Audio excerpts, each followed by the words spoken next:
looks like it's got more autofocus. It doesn't matter, I'm drawing big anyway. So first up, before we kick off, I want to understand sort of who's in the room. I recognise some people, but not everybody, right? So throughout this stuff, there's a whole bunch of analogies that we can hit really easily. For example, the electrical engineers in the room, I can hit you right in the middle of the eyes, because I know exactly how you think, because I'm an electrical engineer by training. But any of the business people, so marketing stuff, there are some business people that have snuck in here with the humans, right? Come on, that's not too bad. This is really casual stuff, right? So laugh at my jokes, otherwise I just keep checking to see you're awake, right? But so just roughly, how many sort of people who are already CTOs are here? Just rough raise of hands. Cool. People who are aspirationally CTOs. Cool. That's all right. I'm just asking, right? So people who are working in tech and running teams. Yeah. Okay. Cool. Is there anybody that we haven't touched on? Yep. Okay. Oh, yeah. Yeah. Okay. Cool. So, is there anybody that thinks it should be important that I know that they're here? Yeah. Sorry. You're here. Okay. There's one. Yeah. Alice here. Okay. Cool. Cool. So yeah, a bit of the tech stuff. So I hate the term. Full stack people. Yeah. Yeah, I can program in JavaScript too. The only full stack language, JavaScript. Yeah. So at least you're running on the JVM, Josh. I'm happy with that. So the back end people, so database sort of stuff. Yeah, front end people, so more on the pretties. Yeah, cool. I can do the pretties, but it takes me forever, and it sucks because I know how bad I am. Mobile apps, that sort of stuff. Any hardware? Cool, awesome, right, cool. So I just want to get a feel for it is, by all means ask questions, please ask questions. I much prefer an interactive session. If you can trip me up, more power to you, right? I do remember that I'm sort of got the loud voice up here and I can draw whatever I want on this, so be careful. Right, so a little bit about me. So I'm an electrical engineer by training. I never worked as an electrical engineer because this thing called the internet turned up. They needed people to work on it and build systems, but you could get an IT degree at the time. How do my eye line? It's a bit weird, right? Do this. They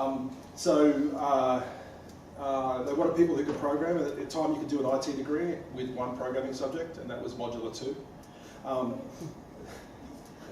For the people who remember Modular 2, they find that funny. But with engineering, we had 5 or 6 subjects in programming, so we actually were able to go out and do stuff. I went and worked for the company called Information Dynamics that was doing Ray White's internet site, and this is in 1995.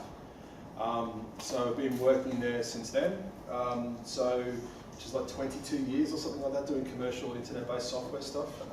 There's 2 parts to my business. This is going to be recorded.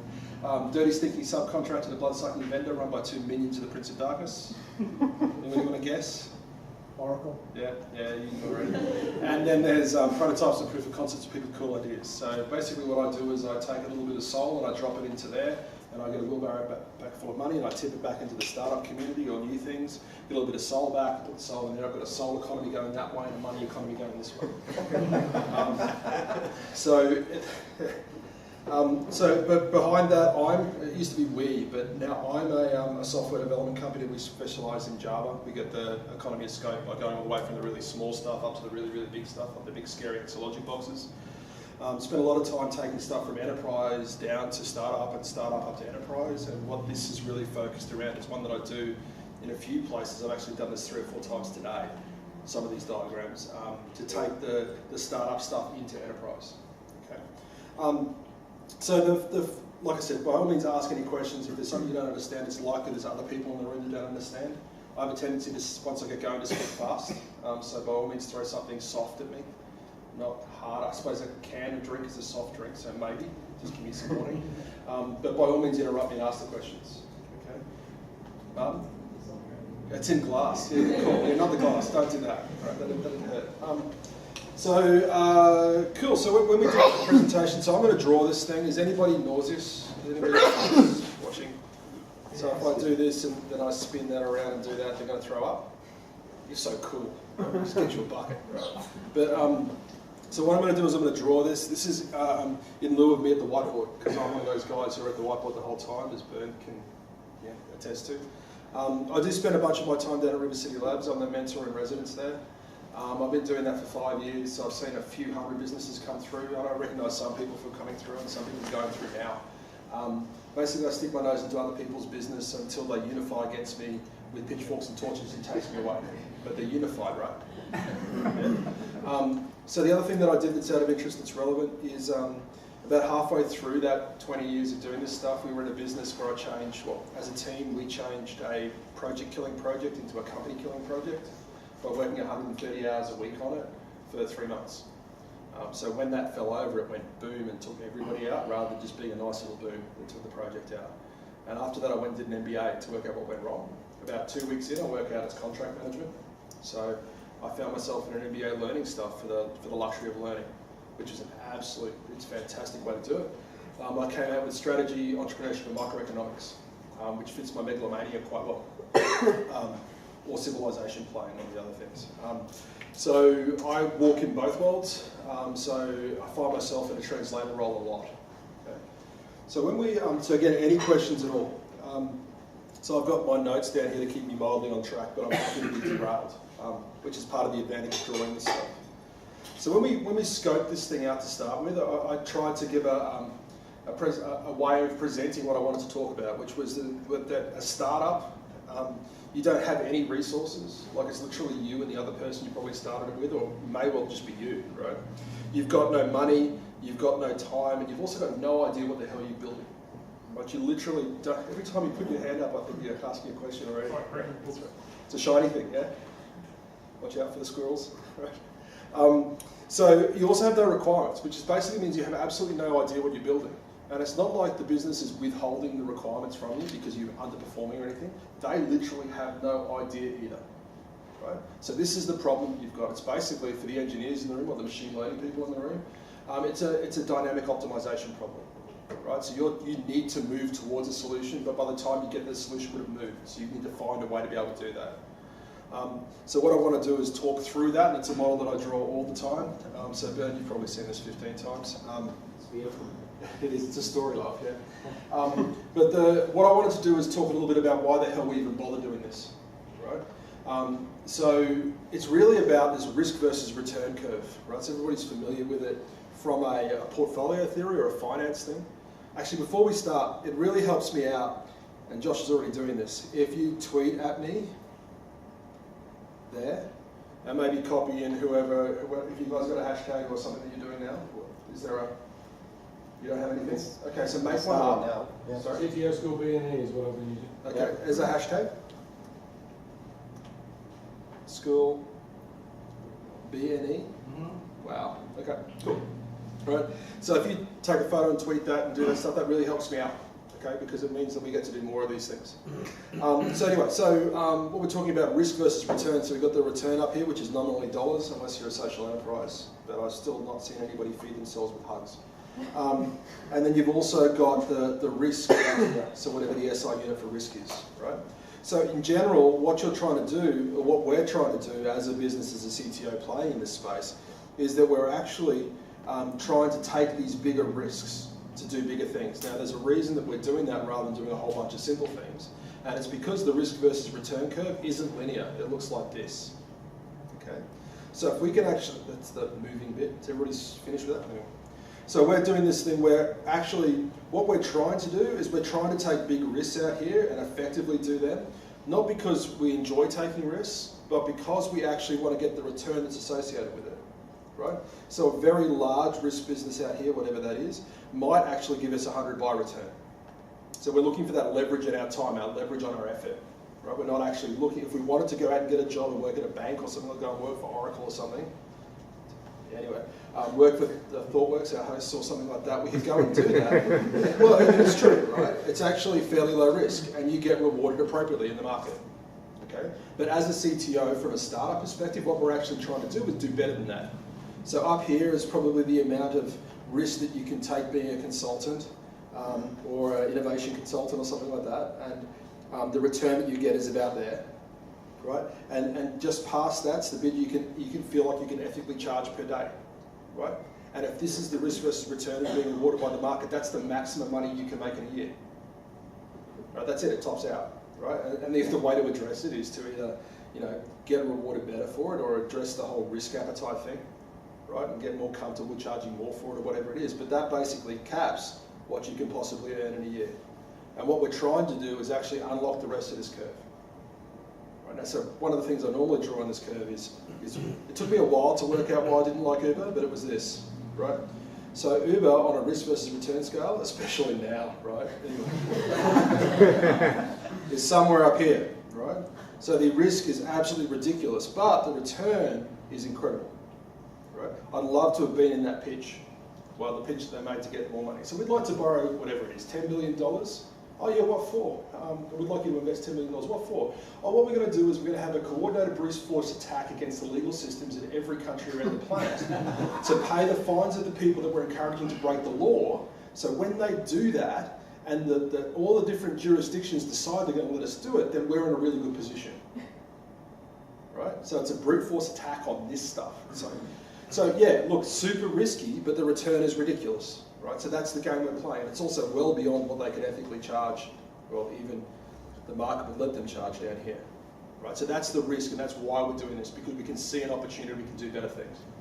Okay? Does anybody? May I ask, why do you think that Uber is so risky? Because in many I've countries probably talked about as much as I want to talk about Uber, because I think this could be, we could go down a rabbit hole here. Yeah, but just I think they are approved in many countries, and it's still the grey zone, so they are not prohibited. Yep, so I've literally talked about as much as I want to talk about it. We can talk about it afterwards. Okay. Just because we could talk for the entire hour, and I've only got an hour to go through a lot of stuff. Okay. Cool, so that's roughly why we're playing this game, that's what we're doing. So we'll just park that diagram there that's sort of framing as to why. Does anybody have a different reason why they're doing it? Is it to scratch an itch? I just want to do this stuff. I'm an open source hippie. To become famous. Yeah, right. Josh is doing quite well with that, actually. Right, I actually really love Magic Craft. I think it's awesome. But what I want to do is I want to start into this diagram now. So we talked about we have no money, no resources, we have no idea what we're going to build. So the question is, okay, so how do we approach this stuff? How do we do it? Right? Remembering that there's not someone there that's withholding these requirements from us. We need to work out what these requirements are. And before I get into that, what I also want to do is do this diagram here, which is about a boundary. Let's say that the firm or the company looks like this. And the boundary is generally between tech and not tech. And there's generally a perspective that the CTO lives over here and that's their responsibility, and their responsibility ends at that line, right? And that the CEO's responsibility lives over here and the rest of the business live over there, and anything that's not tech lives in that area. Right? And what I'm going to try and do is when we find something that actually crosses that boundary, we might just call it out there in that diagram. Okay? Because the premise is that there's plenty of things that live in both. And the solution for one might actually be in the other quadrant or the other half. Okay? Anyway, so we'll take a step back, and I chose a different colour of a different shade of blue. Let's do better than that. Right? Red. Everybody loves seeing stuff in red. Cool. So generally what happens is when you're starting a startup, you've got this wonderful idea. You are here, right? I am here. And there's this, I want to move that down. I'm just going to move it down because I know how big this diagram is going to be, right? So let's move it over here. We are here, right? That's where we're starting. And we'd love to be over here. That's the land of milk and honey, rainbows and unicorns, cats and dogs living together, right? That's where we'd love to be. Love to be up there. And if we were able to go out and buy it, or we were able to build it magically, everybody thinks we do magic, by the way. And they can't distinguish between the magic that someone does in Excel and the magic that someone does programming. We'll come back to that. But there's this land of milk and honey out here, right? And that's where we'd ideally be, and that's our understanding of where we want to be, and we'd jump there if we could, right? But that's not the way the universe works. That's not how anything works, right? So what we actually need to do is concede back to what we can get done in the time we've got. That we don't want to go away and hide in a room and work out and over-plan and totally understand this thing and get the perfect plan for executing that. What we have to do is we actually go out and have to have contact with the enemy, which in this case is customers or users. If we could get rid of users, the whole thing would be so much easier. Right? But we go out and we work out whether it's worth building properly. So we take it out to market, and I mean take it to market. I don't mean take it to dev. I don't mean do a continuous deployment release to integration environment. I mean actually take it out to customers and see if they use this thing. Right? And you validate it. Now, by the time we'll come back through this a few times in a very iterative manner, which is the theme.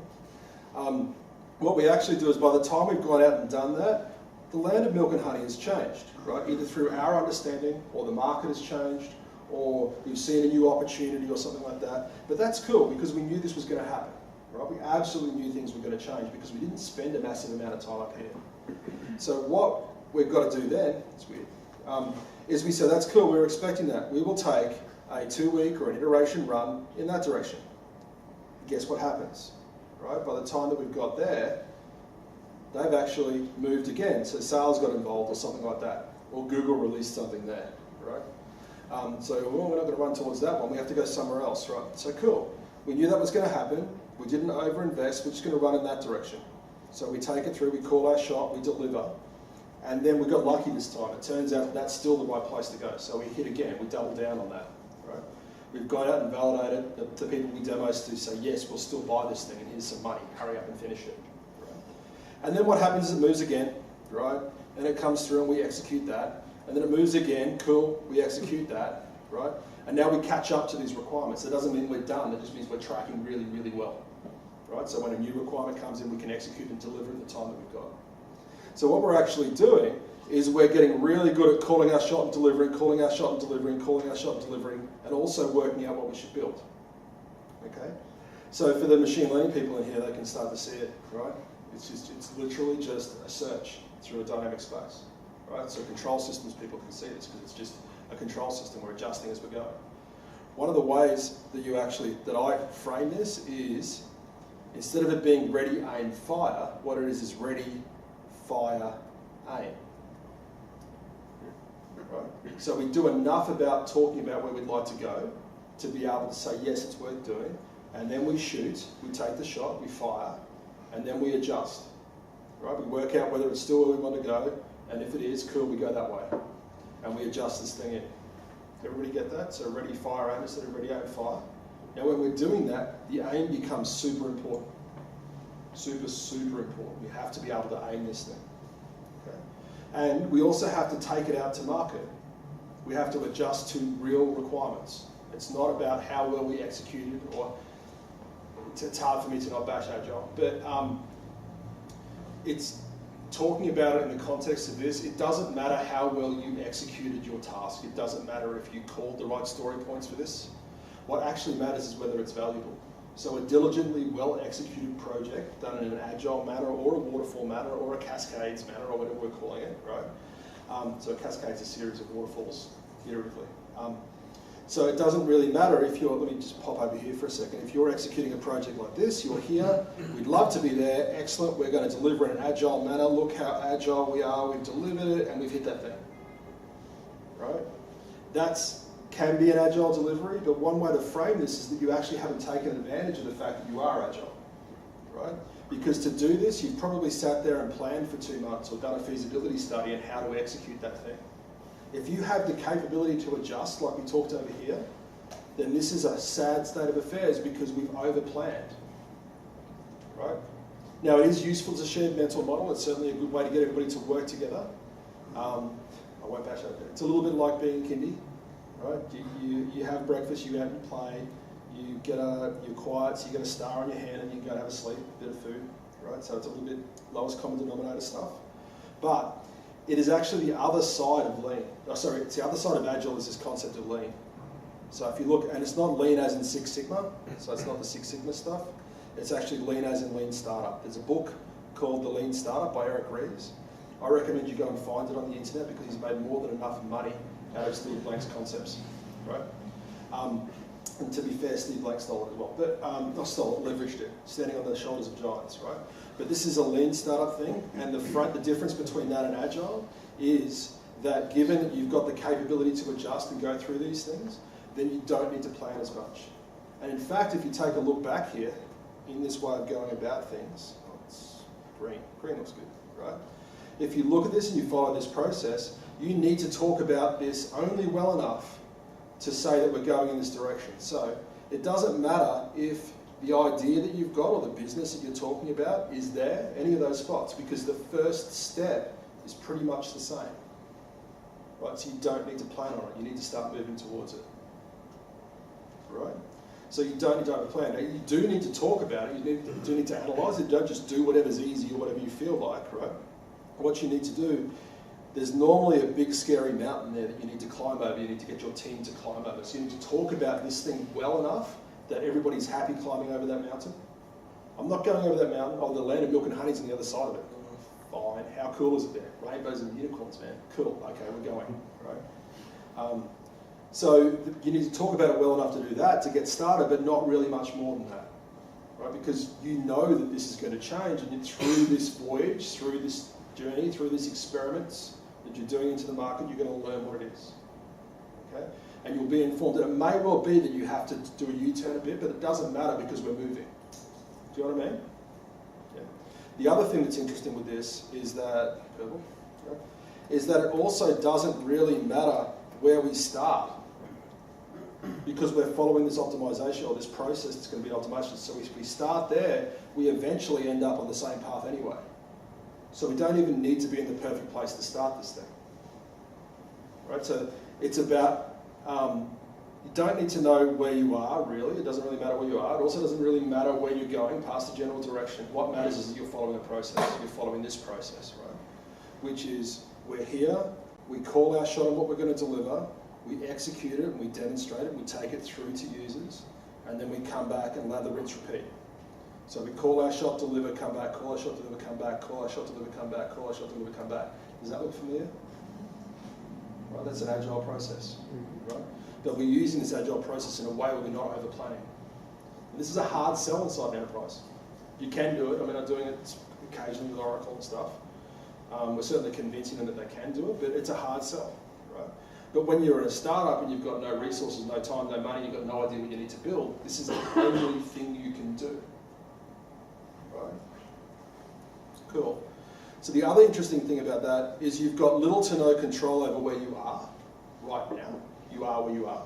You've also got little to no control over the market, right?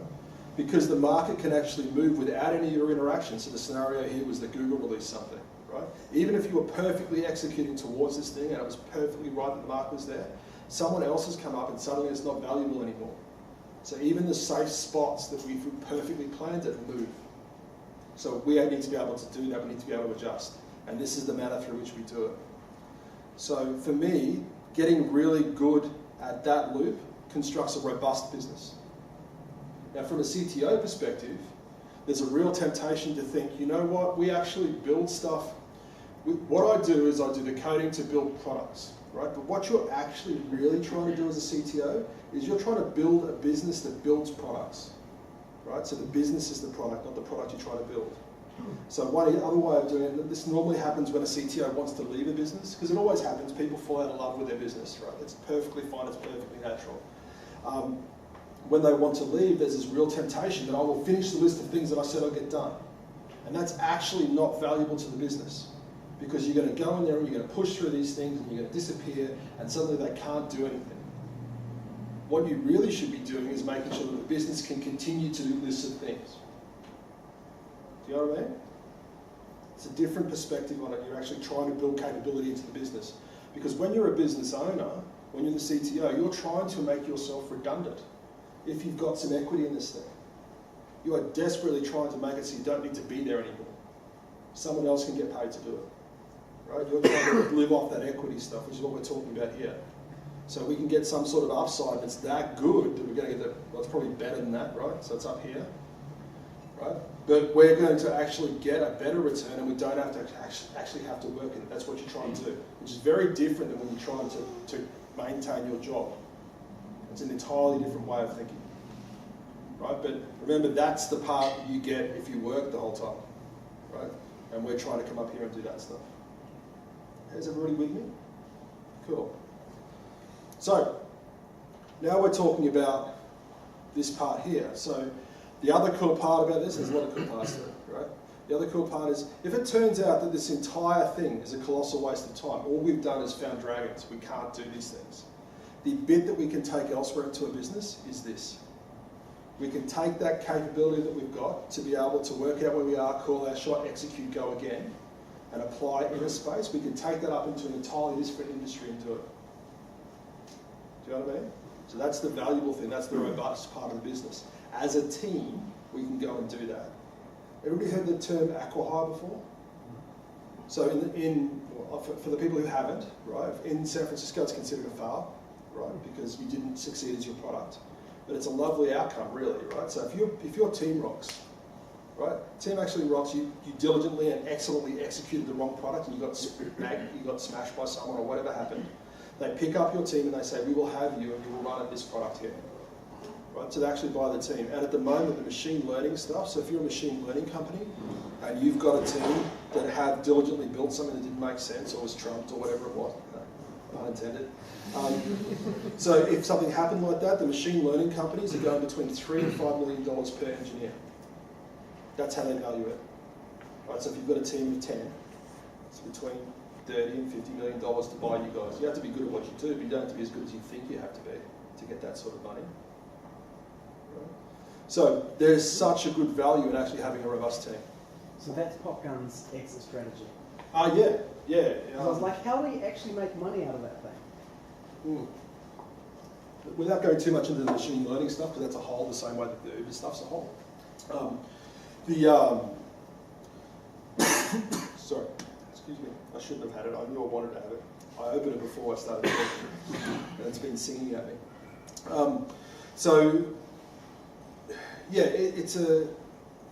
So if you look at what DeepMind did, so DeepMind went out and played AlphaGo, and they also, which is playing Go against, and they beat the top player worldwide, and they also did the Atari game plan. Right? And my interpretation of what they've done there is they've pulled out two really, really hard things to get a computer to do, to get a neural network to do. But what they want to work on is health. Right? So Google said, you know what, nice trick shot, we'll have you and work on whatever you want. Cool, health's what we wanted to work on. So one way of thinking about Popgun is they picked a really hard problem in that problem set. Thanks, mate. There's water in here. So a way to think about it is they picked a very hard problem, which is the piano accompanying people playing. They said, well, if you can do that, then you can do this other thing, rather than trying to convince them they could do this thing, because this is obviously hard and difficult. Okay? But it's a way of demonstrating the capability of that team, which as a CTO is what you're trying to do. Right? It may not be on the tools, which is weird. Like I have real trouble getting off the tools. Right? But it may well be just setting it up so there's an environment for the people who love doing the tools, even if they're not necessarily as good as you, but they can get stuff done. And your job is making it so there's a space in which they can get stuff done. Because you're working in service of the company and you're trying to make a business here that's really good because you're trying for this stuff. That's what you're trying to do. Yeah?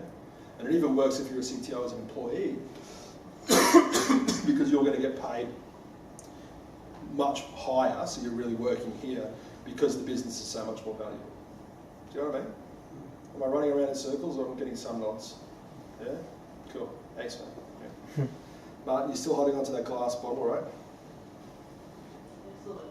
Yeah, cool. Okay. Just leave me a little bit of a notice. Right.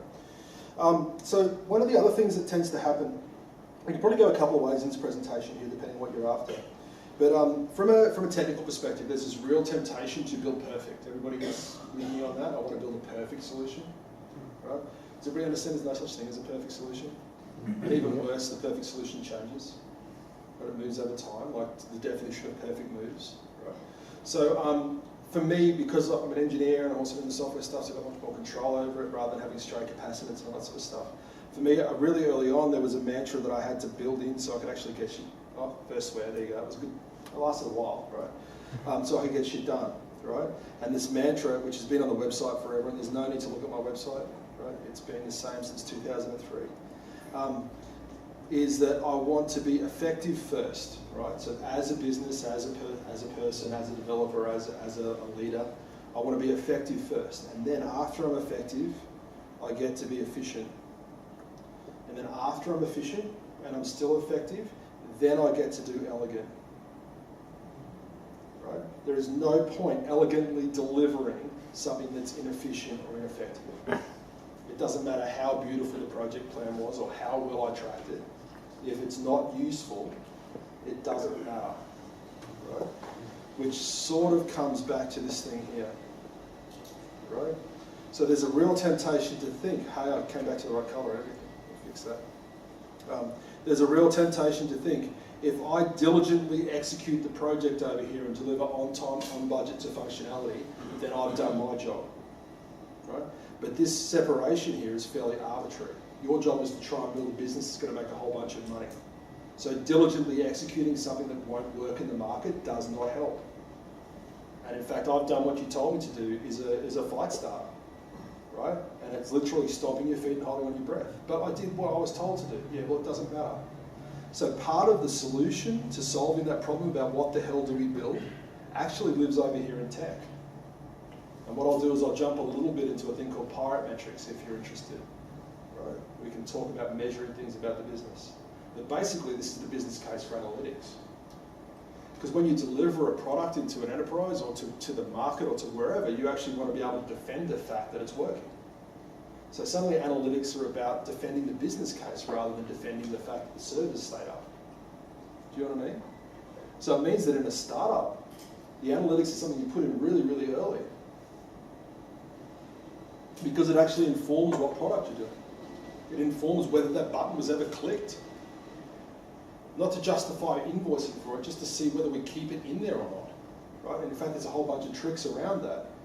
So you can actually do a button on a form. What does it do? Nothing yet. It's literally a button. Right? Has anybody clicked on it? So we put some analytics behind it. Every time someone clicks on it, a little bump goes up. Cool, people want it. Excellent. Doesn't do anything. Right? Cool, we better build that thing. Okay, cool. So what we'll do next is we'll actually put a form behind it, or when it pops up, it says, hey, we haven't done this yet, but if you're interested, give us a thumbs up here. If you're not, just close the dialogue, right? You count how many thumbs up there are. Okay, cool, they clearly want this thing. Right? And if you're doing a public one, you say, hey, put your email address in here and we'll send you an email when it's ready. Right? And then you go and build it because you know they want it. Right? So Ken from RCL Accelerator, who came through the last one, he had an even better trick for this. He actually just bought a Facebook ad. He used to put a Facebook ad up for a product that doesn't even exist yet. And if someone clicks on it, which means he got charged the click, like 8 cents or 10 cents or whatever, oh, people like that, right? And if you had 100 people click on it, oh, geez, I might build that. Or get someone else to build it. But that validated demand, right? Without actually building anything. It's the same sort of thing inside the app here. Yeah, it's just stuff that people want to talk about, listen to. Cool. All right. Yeah. So, what we're actually doing, just bringing it back to this diagram, as you can, I always do this, Joe, as you can clearly see in my diagram, right? But back here, what we're actually doing, it's a horrible colour. Horrible colour for this situation. I'm sure its colour's beautiful and its mother loves it. Right? But what we're actually doing here is we're trying to work out whether it's worth building this thing at all. Taking fun of that, Chris. Come on. So when I talk to people on a startup weekend, right? So how serious is it that I don't swear? I don't care. Cool. It's okay. Cool. Right. To give you an example, Jack spoke from eFox a couple of weeks. They won't publish it on the website because it has 2 F-bombs, and so They won't publish it? They won't publish it. Okay. eFox won't publish it. I wouldn't publish it because it's not enough. Right? No care. What was I talking about now? Damn it, it's gone. I'll start weekend, right? So normally I've got like 5 minutes to hit a team. Right? So this is a bunch of people who met on Friday night, had some convivial libations, beer, and they talked to each other and they joined a team, right? And then it's Saturday morning, they're going, oh crap, I'm part of this team and we're building what? Who thought that was a good idea? Why am I building that? Anyway, so then all these mentors turn up and try to teach them stuff, right? The last thing they want is another mentor teaching them how to do stuff. So I've got 5 minutes before they revolt and throw me out. Okay, so I try and hit them with a similar analogy to, a similar story to this, but it's a bridge analogy, which is quite useful for it, right? So if you're thinking about building a bridge across here, right, and you're given a certain amount of money, the real temptation is to actually build, how much money have I got? Cool, that's enough for a 4-lane highway. What I will do is I will incrementally deliver a 4-lane highway across the river. Geez, I hope they want it. Right? Tunnels. Sorry? The Brisbane tunnels. Yes, yeah, that's right. Yeah, there's another rabbit hole there for us as well, like the Uber one and the machine learning one, right? But let's leave that one alone as well, especially when we're being recorded. But an alternate way of thinking of doing that is to not build it that way, right? It's actually to deliver the minimum thing we possibly can, which will be a rope bridge. Right? And we see if people line up to use that rope bridge. And if people line up and say, cool, yeah, okay, I'll cross, that's good, right? We know that some part of our market, not necessarily our target market, but some part of our market sees value in it. There's value in crossing this bridge. And once we get enough people saying that, then we build the bamboo bridge. Right? So accessible to more people in the market, more people can use this thing. And then after that, we build the wooden bridge. And then after that, we go to steel bridge. And then after that, we finally get to this 8-lane highway. Right? So we're incrementally delivering the value, but we're also taking it to market so people are actually using it. Now, in this analogy, once you've built the bamboo bridge, you don't need the rope bridge anymore. Right? You literally throw it out. It's useless. So the value of the rope bridge was to work out whether it was worth building the bamboo bridge. Right? That's its value. So you can build that in whatever you want. So in programming terms, you can deliver that in JavaScript or whatever, I don't care, right? As long as you end up building in Java as God intended.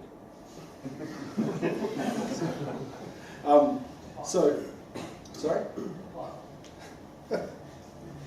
Yeah, okay, anything that compiles, but I'm much happier, yeah. I suppose transpiling is compiling, isn't it? It is, yeah. Yeah, depends who you talk to, right? But so the point of that each different thing is to work out whether it's worth building. Okay, and you literally throw that thing away. So any time spent doing extra work on that rope bridge to make it beautiful or make it pretty or something like that is actually wasted effort because you're probably going to throw it away. And there's absolutely no use having the rope bridge there in the context of your final product. So it's never going to make it to the final product, so don't worry about it. But it is super important that it's good enough to work out whether it's worth building the bamboo bridge off it. So it needs to be usable. But it needn't be your target market, the final users of this. And in fact, there's another part to this which is out of lean startup as well, which is a concept called concierging. Is someone keeping an eye on time? Because I could just go for hours on this stuff, right? 20? Okay, cool. Right. So there's this concept called concierging. Have people heard of concierging? Yeah? Is that the Wizard of Oz NPV? Sorry? The Wizard of Oz NPV? I'm trying to run through. I'm thinking Ruby slippers, I'm thinking killing glitches, getting stuck That's the on one where you killing pretend glitches. to be a chatbot before you build the chatbot. Oh, pay no attention to the man behind the curtain. Yeah.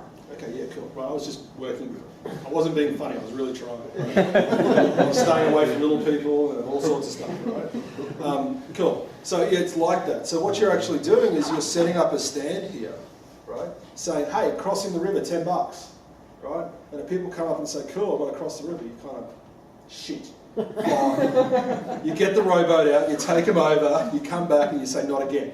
Right? Or maybe only a couple more times. You don't want to do a lot of that. But what you're actually doing is you're understanding that there is value in it, that someone wanted to go across the river. Right?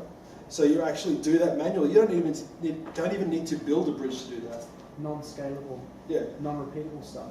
Well, yeah, it's interesting because it's a little bit like people say fail fast. It's like, yeah, okay, but how about we work on not failing?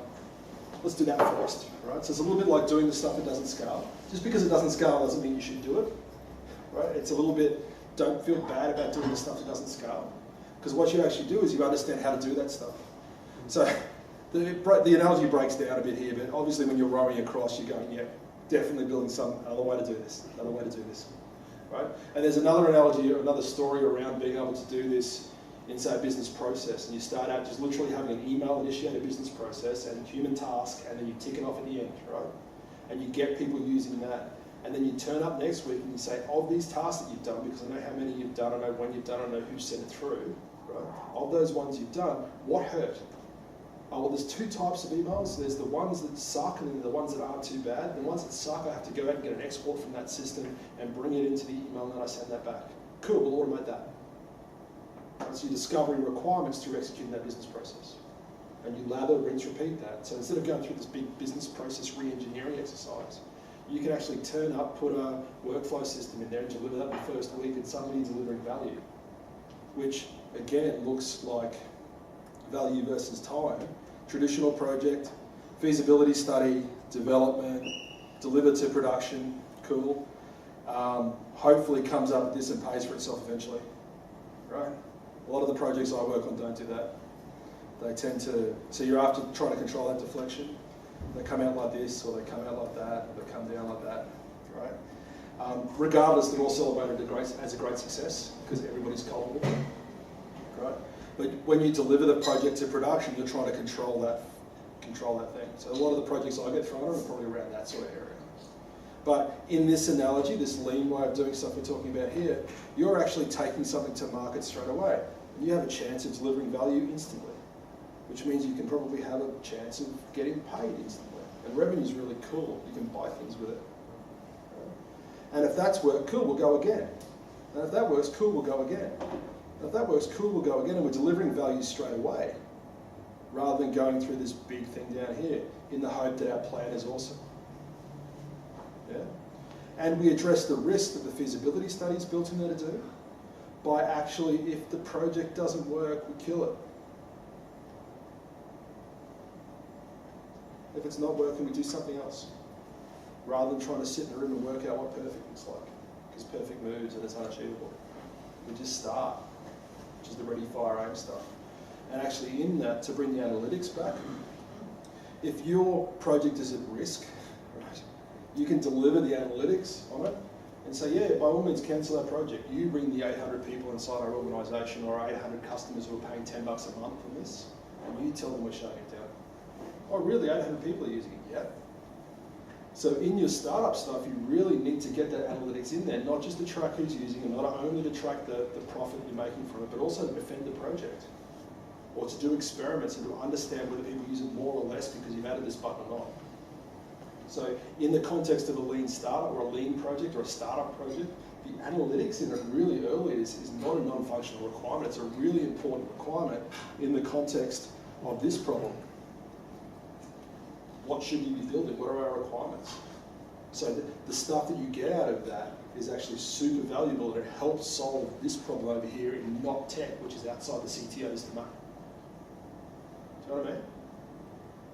Because you're asking the business person to try and guess what the requirements are. They don't know. They don't even know how good their guesses are. Right? You're providing the feedback into the guesses. It's a really, really important part of that loop.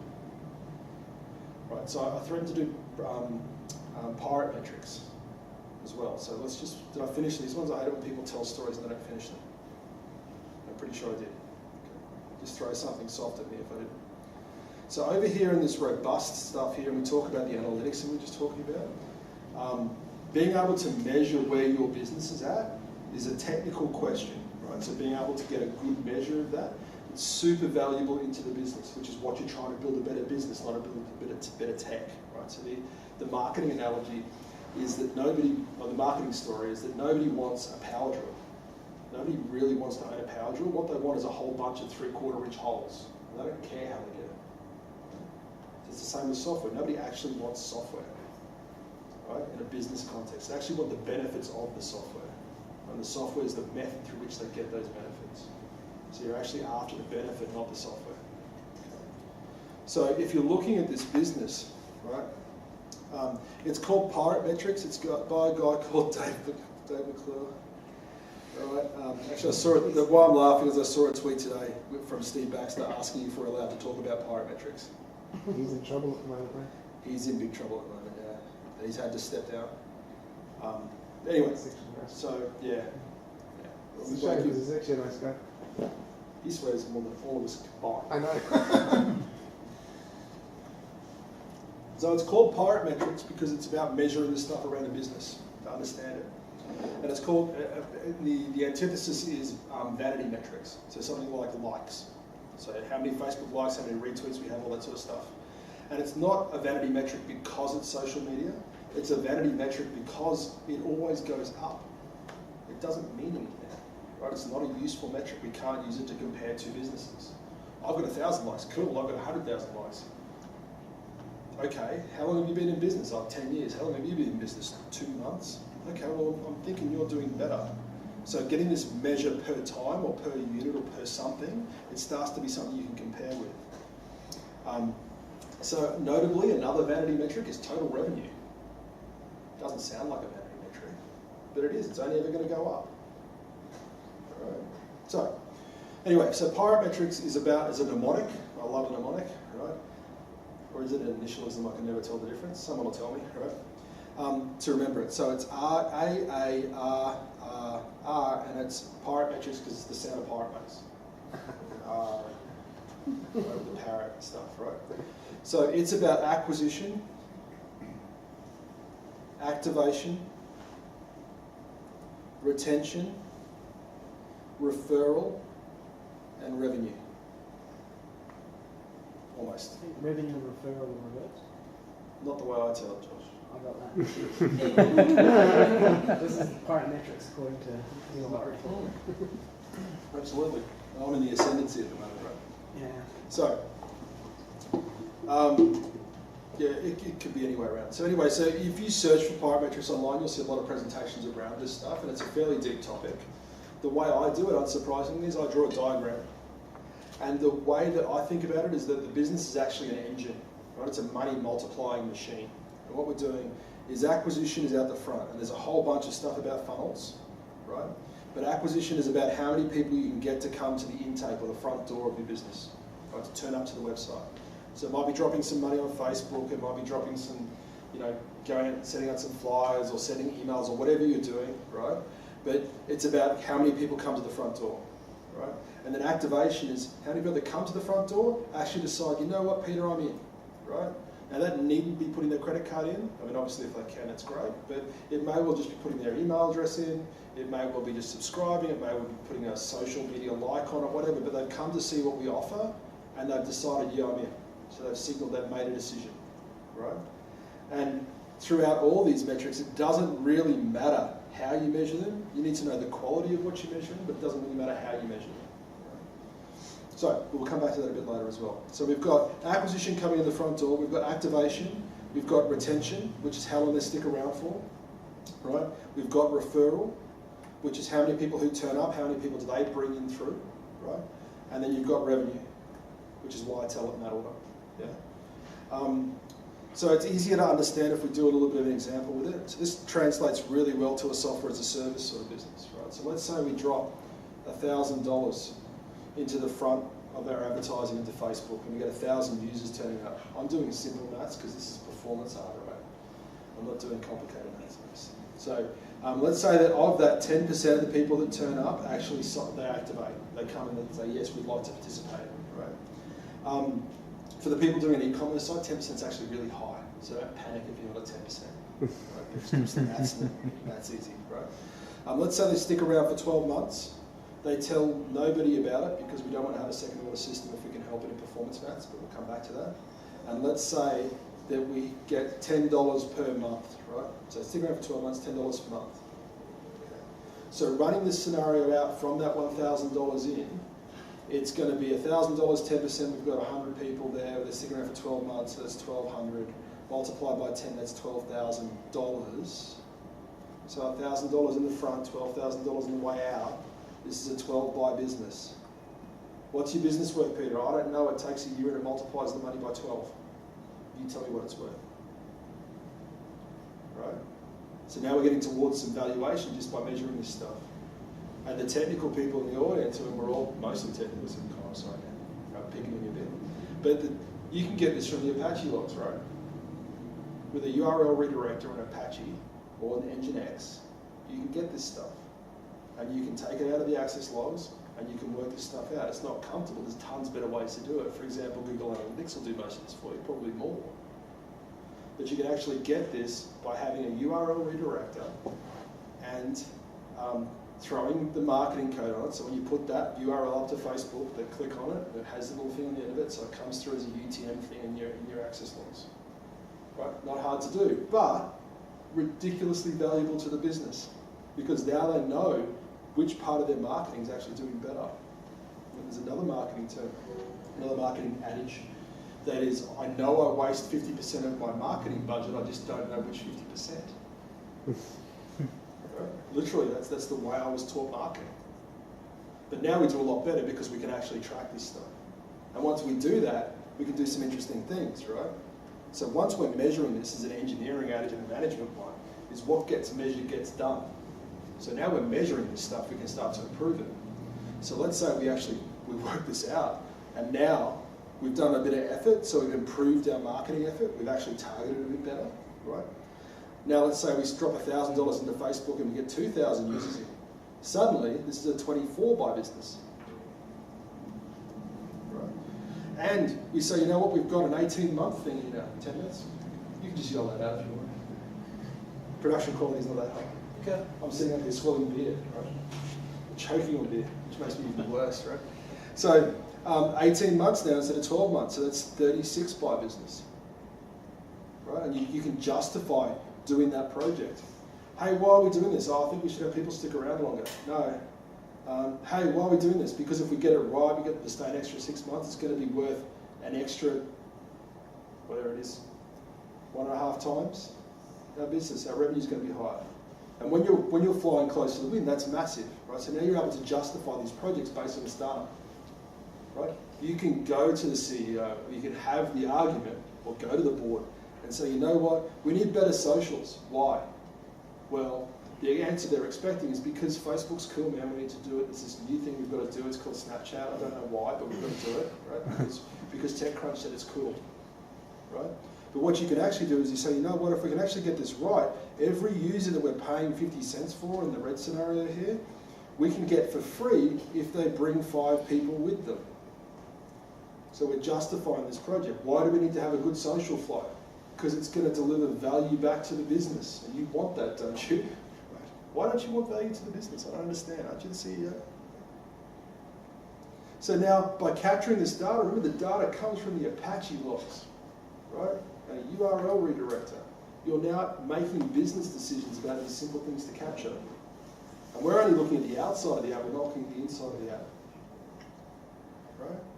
Now, interestingly, because I do a little bit of investing and also do a little bit of gatekeeping and pitch practice, all that sort of stuff at the startup space, when I speak to a startup, right, and they can answer these questions, which sound like this. How many users you got? Oh, we got about 10,000 users. Cool, how'd you get them? Oh yeah, a bit of social media stuff, a bit of word of mouth, but now we're dropping some money onto Facebook. We're getting about 1,000 when we drop $1,000 in over a couple of months. We get them turning up. Oh yeah, how many organic? Oh yeah, there's a bit coming through organic. It's starting to actually it's getting better. Right, and how long do they stick around for? Oh, they're sticking around for 18 months, but we're only 18 months old. We're not seeing any real drop off, but let's just say it's 18. Might be more. Cool. And what do you average charge those people? Oh, $10 a month, we've got a higher one and a lower one, but it averages out to about 10. Okay, cool. I'm working out what this multiplier is. Right? And if that number's above 3 or 4, I'm happy to pass you through after a couple more questions. I'm happy to pass you through investors. Now, the reason I'm happy to pass you through is not necessarily about that number. It needs to be a certain level. But the fact you can answer those questions, which means you've got your shit under control. You know how your business is going. And you can actually do things to change it, and you'll see the outcome. Which means your learning loop's open. You're going to get better at the stuff that brings more money in. And you're going to stop doing the stuff that reduces the amount of money you get in. That sounds good. That sounds like you've got your shit under control. The next question is, how big is your market and how much of it do you have? If your market is that big and you have that much of it, or probably that much of it, there's not a lot of money. You know, I might give you $1,000 to turn it into 24 this time next year. But if your market is, actually I could probably zoom out to do it, right? Come on. Right. Yeah. If your market, oh, that's horrible, hang on. Sometimes I do have standards with the diagram. If your market is that big and you've got this much of it, that's when you can go to an angel or a VC and you say, hey, I'd like to borrow $1 million, please. What for? I don't know how to say this, but Facebook marketing. What? How are you going to spend $1 million on Facebook marketing? Because every $1,000 we put in there, we get 36 times back. Okay, you have my attention. Show me that data. What, really? Okay, cool, let's do this. Right? And if you think about it from an Australian point of view, this is how the hell Supercell can advertise Clash of Clans during the Boxing Day test. How the hell can they afford to do that? It's a computer game. It's because they've got this data under control and they know that for every $1 million they put in for an ad, they're going to get 10 million back. And it's just a money printing machine. You put as many in as front as you can. It's probably a dumb question, but where do you know where the ceiling is? Because there's obviously a ceiling to how much money you can put into that machine before it stops giving back, right? Yeah, I don't know. Fucking cool question. How much money can we make from this thing? I don't know, man. Put more in. Right? We'll see what happens. Right? What's going to happen? Oh, we won't make as much. Right? Because, I mean, the money comes back through as well, right? So you're Yeah. making money out there, so you throw it in the front, right? And that's the rapid growth thing, and it definitely has that sort of, that exponential curve, right? What you're asking is surely it caps out somewhere, Yeah. right? But yeah, it does. And while you're on that ride up, you're working on what the next product is, so like Boom Beach or something like that, right? Yeah. But you definitely take it as far as you can, and the way you work on that is to have this stuff under control. Right? This is just a simplistic model, right? It's a top line revenue model and all that sort of stuff as well. But once you start measuring this stuff, you can make it better and you can get a better model. And again, it doesn't matter how well you measure it, you just need to know how good the measure is. So if it's dodgy because it's not going through a URL director, that's cool. Or not using the URL redirector properly, that's cool. You know it's dodgy, but you can kind of work with it. You know it's up. It didn't go down. Do you know what I mean? So this stuff doesn't need to be perfect, but once you start measuring it, you can start to have a real valuable impact to the business above and beyond diligently executing the project that we intended to execute that we planned 6 months ago. Yeah? Cool.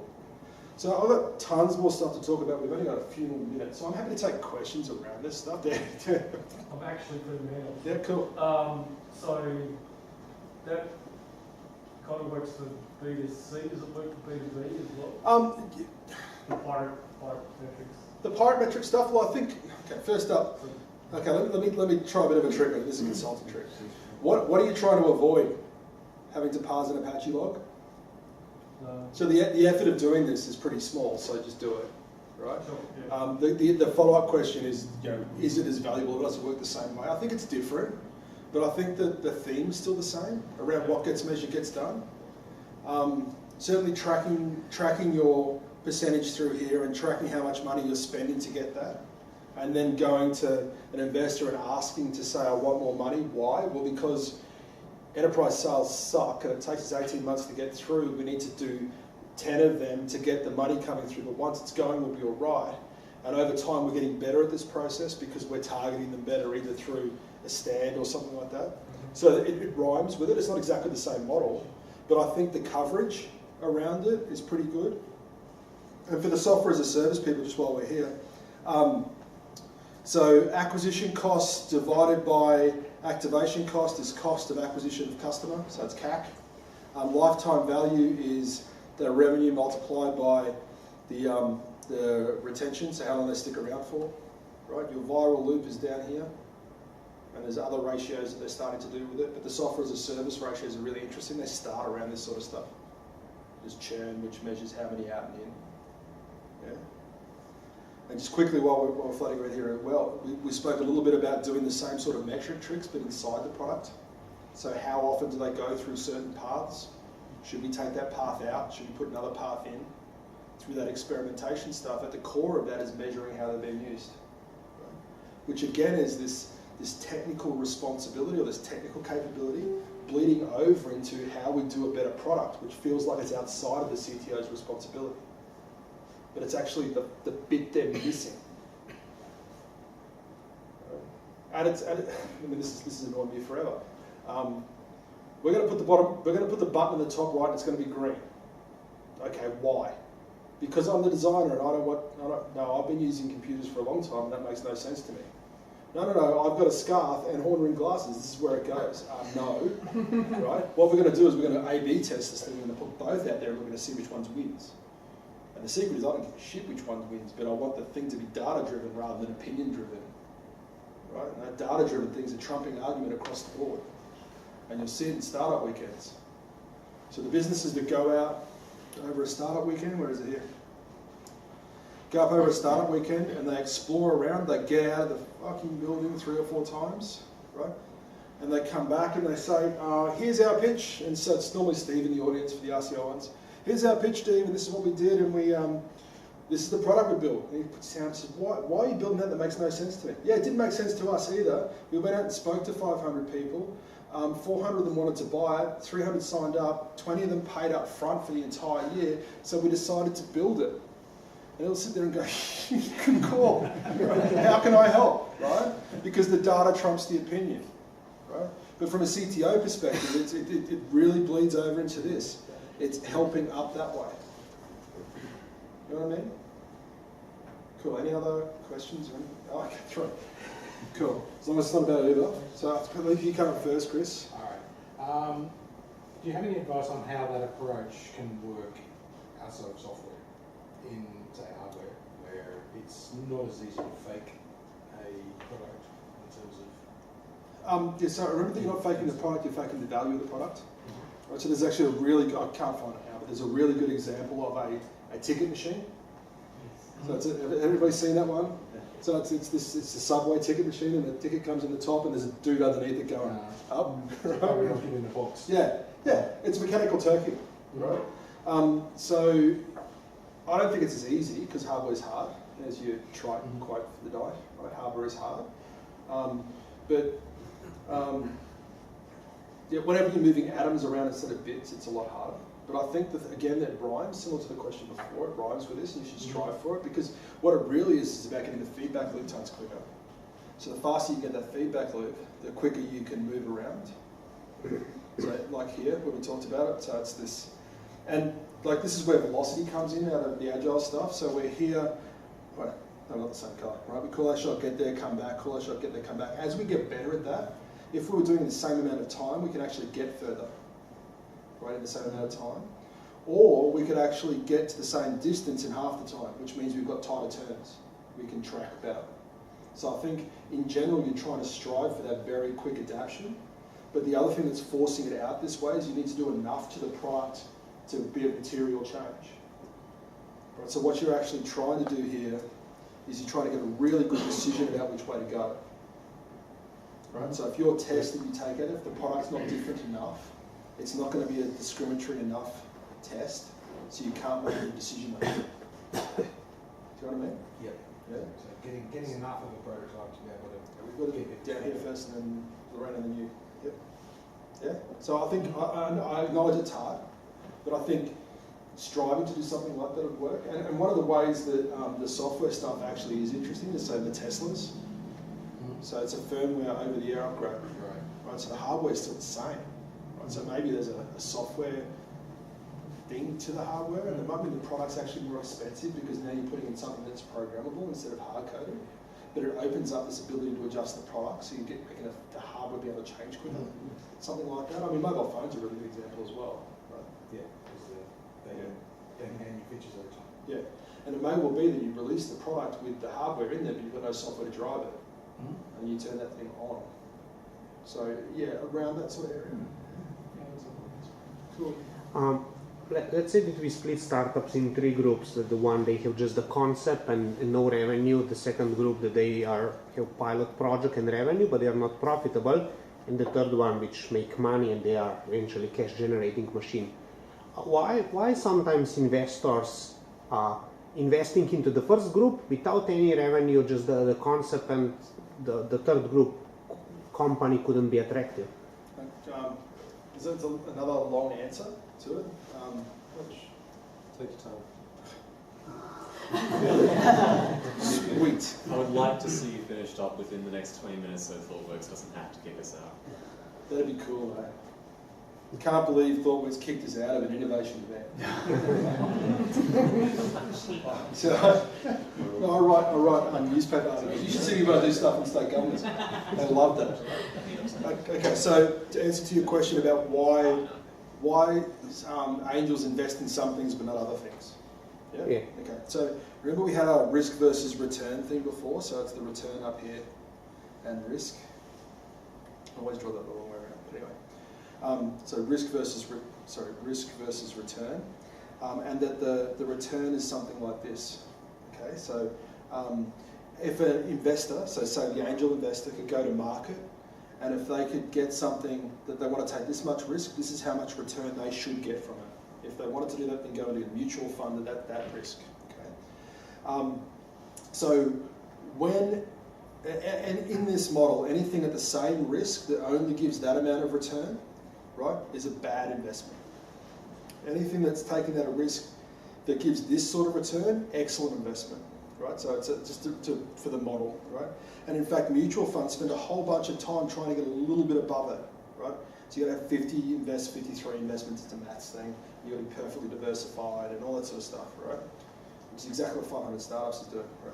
But a little bit above it, they make more money than everybody else in the market, they feed that back in, they leverage that up, or they scale that up through there. Right? So when something like Shark Tank happens, right, and a business comes in and they pitch this absolute dog out here, right? Now it's not gone to market, so everybody can't invest in this, so it's come to an angel or it's come on Shark Tank. Now remember, Shark Tank's a little bit like torture porn. It's, just because I said porn doesn't mean it's, anyway, right. It's the, we're going to kick this guy in the nuts. He doesn't know we're going to kick him in the nuts. Everybody watch. And it's like, oh, shit, okay. Right? It's that style thing, because someone has to get voted off the island and someone has to win and someone has to lose, right? So it's all about selling ads. But in general, like for a little bit of a secret, the Shark Tank stuff, it generally lasts about an hour per pitch. They spend a whole bunch of time trying to hit it, but they cut it for television, right? So when they get pitched something that nobody else has access to, there's a real opportunity for the angel investor. And the way they see it is this. Now, if you ask them, they don't say that they see it this way. Anyway, we'll come back to that in a sec. But the way they behave is that they see this opportunity here, and they see that through their involvement, right, they can actually reduce the risk of that project, or they can increase the return of that project, right, through their contacts or their money or whatever they're doing, their understanding of it. So they can actually take this dog of a thing here and move it maybe over some time into this space. Right? Now obviously the capability of each of these angels is different, so they have experience in different areas. So they see it as, and I normally use Steve as an example because he's out of the community, it's where I live and stuff like that, right? Is that he might be able to see a way to move it from here up to there. Now remembering dog over here and star there. Oh sorry, you can't see where I'm tapping, right? So let's say this is a dog, and this is a star, and that's me doing a Boston Consulting Group thing over it. Anyway, don't worry. But this bad is good. Oh, I got it now. But yeah, pitch low, right? But the interesting thing is that when people talk about smart money and dumb money, it loosely corresponds to how far they move that business. Right? So dumb money may well be money that keeps the business alive, but it doesn't actually change the valuation of it. Okay? But if it moves it a long way, if it moves it a long way back this way, not moves a long way that way or this way, right, or even that way, right? But if it moves it in the right direction, then it's smart money. And from an angel's perspective, where the value is in for them, they get to do maybe, and we'll do the maths wrong again, Martin, but you can leave me alone, right? Maybe they invest 100K and take 10% of the business and turn it into $1 million, so it's a $1 million business, right? And then what they're hoping is that after a bit of time, they've changed it into a $10 million business, which means that their investment is now $1 million, worth $1 million, right? So they're looking to go through that ride, through their involvement. And your investment has gone from being worth 900,000 to being worth 9 million, so it's a pretty good deal for you as well. Yeah? So it comes down to answer your question, it comes down to what that person can see. Right, now I asked Steve and other angels as well about if this is how they think about it, and he said no. I was in a group like this and he said no, and I thought, shit, right? And he says, but it does accurately describe what he does. It's not the way they think about it, but it does describe their behaviour. And in fact, what you'll generally get asked is, oh, why did you invest in that even though it's a bit of a dog of an idea? I trust the team. I like the team. Which the way I interpret it is, it's actually a robust team, they know what they're doing. And they're measuring their shit, right? So they can answer these questions, they know what they're doing, right? And they're going to find it because they've got this shit under control. They're going to find the right thing. Or if it can be found, they're going to find it. I trust these guys. Right? But they summarise that as I like the team. Yeah. Cool. Lorraine, you had? I had a question. Yeah. So when a product's value is once there is a large customer base, e.g. Uber, Airbnb, Yep. how do you kind of aim at that or get started with that? Okay, so on a two-sided marketplace, does that mean or do you just need large? Because Uber and Airbnb are both two-sided marketplaces and there's definite stuff there. Okay. Yeah. Yeah, just I guess something that you need a community in to have it be valuable. Okay. Yeah, right. Let's do the two-sided marketplace because there's stuff to talk about there. Sure. There is stuff on the other one as well, but it's harder to get through. Okay. Yeah. So from a two-sided marketplace, you've got the market there, and you've got the demand side, and you've got the supply side. And so Airbnb, for example, they have to have a whole bunch of rooms to be able to rent for there to be valuable there. And it's only valuable on the demand side if there's rooms, and you're only going to get people using it if there's rooms there. You're only going to get people supplying it if there's people who want the rooms, right? So there's this real chicken and egg problem, right? So that's the first problem you have to get past, right? Is how the hell do you grow that thing up, right? But once you start doing it, it starts to be a virtuous cycle. There's a book called platform economy, Anyway, so it talks about platform stuff that goes into this in detail, and it has a more complicated model around this, right? So there is the bootstrapping sort of question about how to do it, right? And the way Airbnb did it's actually a really interesting story that I can't tell properly. But look that one up. They actually went and sold Obama Rose and something else to bootstrap it. Yeah, it's really interesting, right? It's a bit of a... They have a really good podcast on how I built this, where they tell their story. It's really cool. Feels like I'm being set up now. Okay, and then the other question that you've got to answer is in this sort of platform economic stuff, or in this marketplace, two-sided marketplace, is how do you stop people transacting outside of your marketplace? Right? Because given that you've connected them, what's stopping them just doing it without you taking a car? Right? That's a question you've got to answer. So anytime that you pitch a two-sided marketplace, these are the first two questions you should get asked. If you don't get asked them, it means the person you're pitching doesn't know what a two-sided marketplace is, which is a signal that you might want to be involved with, right? Or that you need to talk about it more. You might be solving a problem that I don't see, right?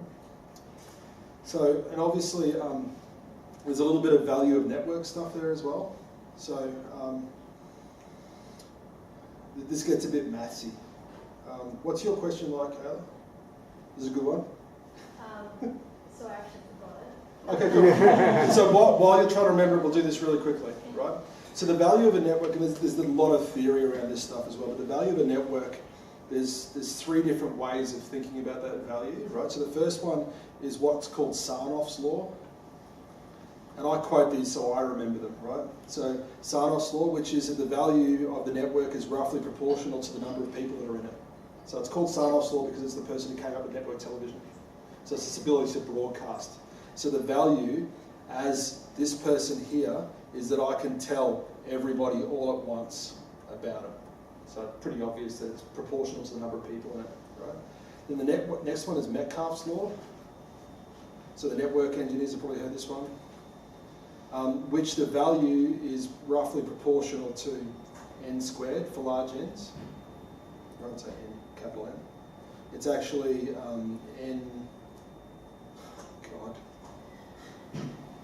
n times n minus 1 on 2, right? Which is for large n's is roughly n squared, right? And that's to do with the number of connections you can make. So the example there is that the first fax machine wasn't that useful. It was basically a photocopier, right? The second fax machine meant that the person who bought that second fax machine can now fax the first person, but also the person who bought the fax machine earlier can now fax someone. So the value of it's actually increased for everybody in the network, right? So let me erase these. I'll draw it. So the value for the first person is a photocopy. The value for the second person is that this guy can now fax that person, and they can also fax back. So there's two connections. So the value's in the connection. Right? Then we add a third person.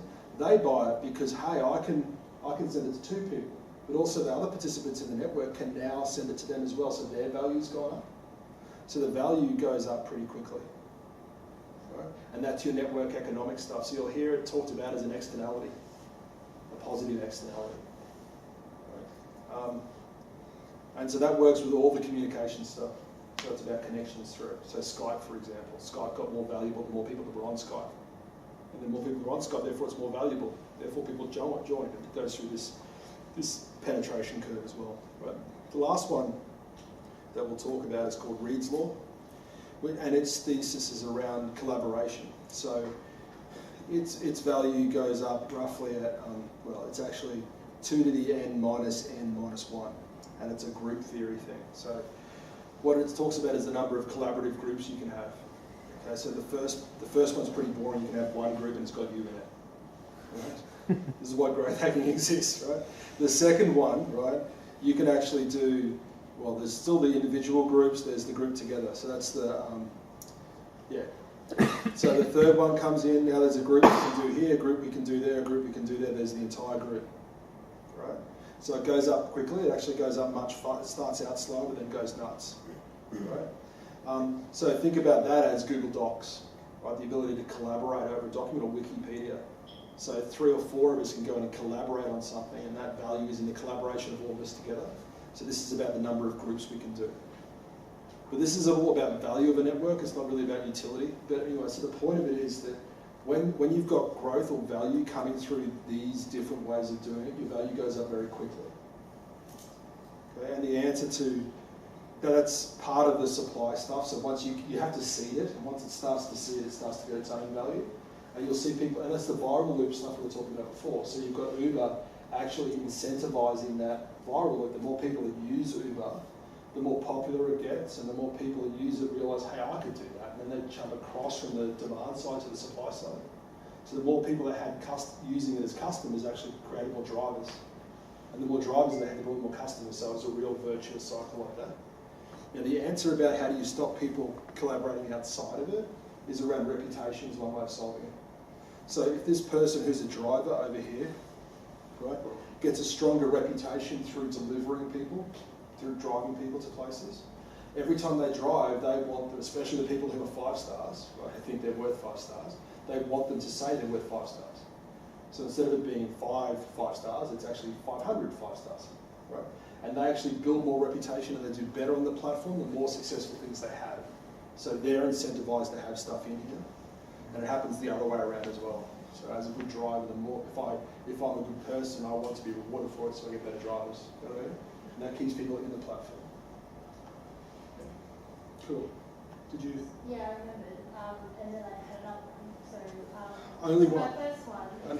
The only one. Pick your best one. I'll ask you. How dare I be unreasonable? The first one will probably be short. But how do you reverse engineer the data-driven decision-making in corporate enterprises? To do sales to them? Is that what you mean? From the C-level down. From a sales perspective? So me at the bottom Yeah. goes, while you're doing that, that has no value. I can show you that has no value, but no one cares about the data that you're providing.